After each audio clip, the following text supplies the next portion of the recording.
Come in, man, and know me better. I am the ghost of Christmas present. You have never seen the likes of me before. Look upon me. Never. Have you never walked forth with the younger members of my race? Meaning, for I am very young, my older brothers, who were born in these later years. I don't think that I have.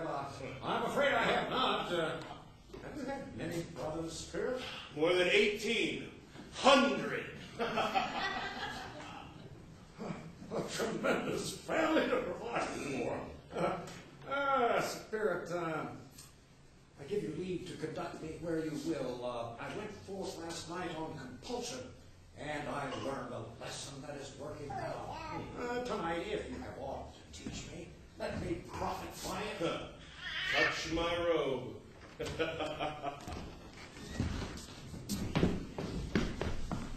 Scrooge did as he was told, and went out with the spirit into the town. The house fronts were black enough, and the windows blacker, contrasting with the smooth white sheet of snow on the rooftops, and with the dirtier snow upon the ground. The sky was gloomy, and the shortest streets were choked up with a dingy mist. There was nothing very cheerful about the climate or the town.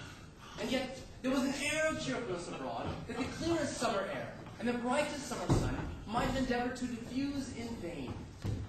Perhaps it was the spirit's own kind, generous, hearty nature, and his sympathy with all four men that led him straight to the house, Scrooge's farm.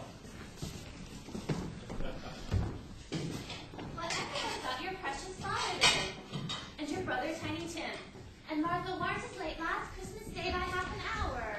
Here, Martha, mother. Oh, You're such a goose, Martha. bless your heart alive, my dear, how late you are. Oh, we had a deal of work to finish up last night and had to clear away this morning, Mother. Well, never mind, so long as you're come. Sit ye down before the fire, my dear, and have a warm. Lord bless ye. Be very gentle. No, there's Father. Hi, Martha. Hi. It's May.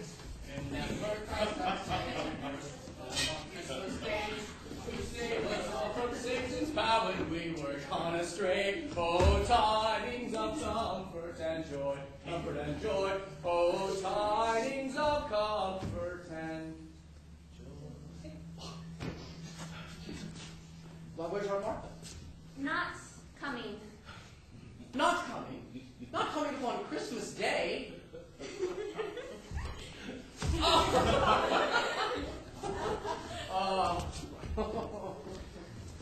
Tim, there's such a goose. Come and see.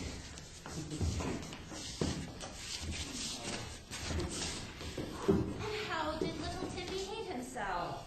As good as gold, and better. Somehow he gets thoughtful sitting by himself so much.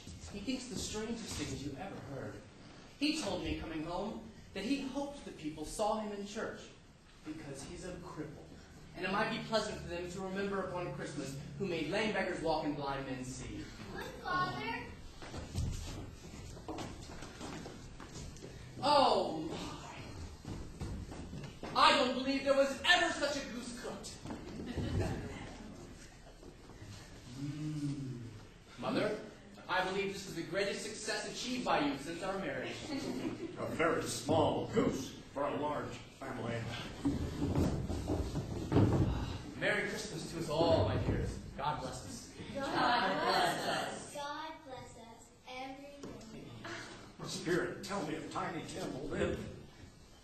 I see a vacant seat in the poor chimney corner, and a crutch without an owner carefully preserved.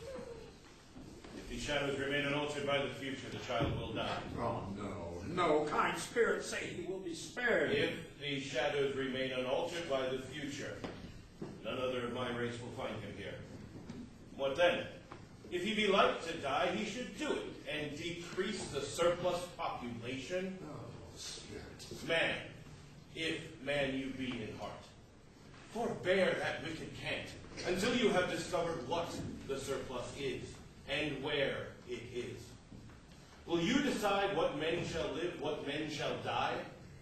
It may be that in the eyes of heaven, you are more worthless and less fit to live than millions like this poor man's child. The insect on the leaf, pronouncing on the too much life on his hungry brothers in the dust. I give you Mr. Scrooge, the founder of the feast. The founder of the feast, indeed. I wish I had him here. I'd give him a piece of my mind to feast upon, and I hope he'd have a good appetite for it. My dear, Christmas Day. The children... It should be Christmas Day, I am sure, on which one drinks the health of such an odious, stingy, hard, unfeeling man as Mr. Scrooge. No, he is Robert. Nobody knows it better than you do, poor fellow. Dear, it's Christmas Day.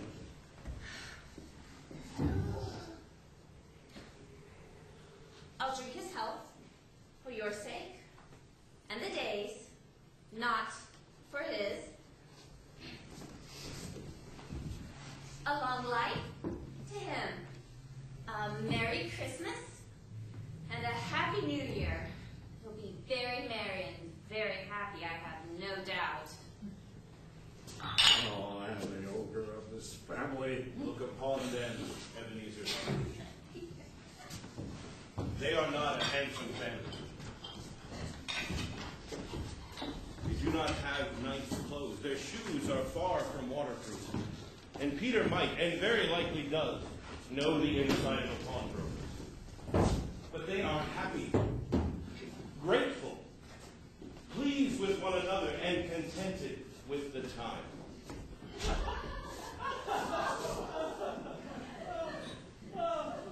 He said Christmas was a humbug, as I lived. He believed it, too. Oh, more shame for him, Fred.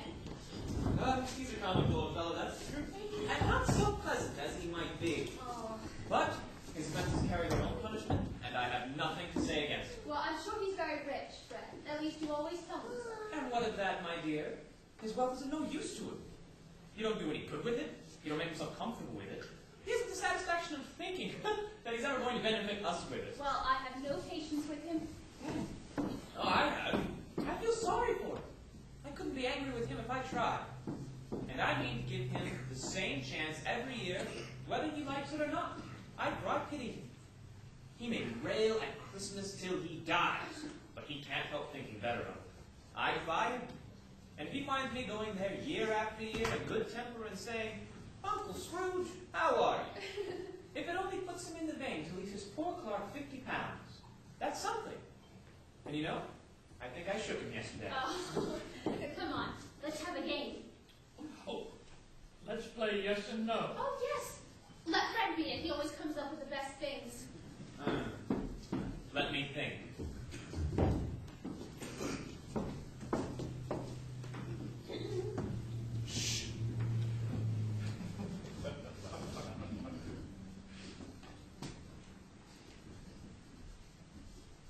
Oh, all right. I've got it. Is it an animal? Yes. Oh, is it a furry animal? Most definitely not. A rather disagreeable animal. Yes. A rat! Oh, does it live in London? Yes. Is it killed in a market? No.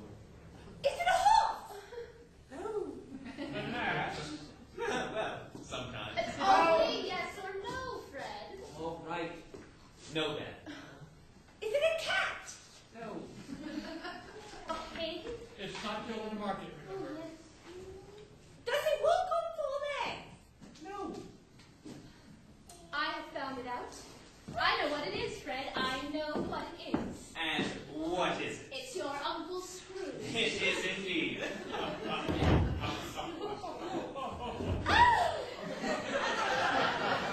Well, he has given us plenty of merriment, and it would be ungrateful not to drink to his health. Here is a glass of wine, ready to our hand at the moment. And I say, Uncle Scrooge, Uncle Uncle Scrooge. Scrooge. a Merry Christmas and a Happy New Year to the old man, whatever he is. He would never take it from me, but may he have it nevertheless. Uncle Scrooge.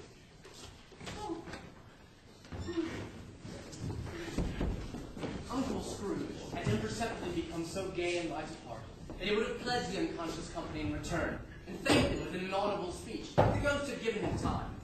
But the scene passed off in the breath of the last words spoken by his nephew, and he and the spirit were again upon their travels.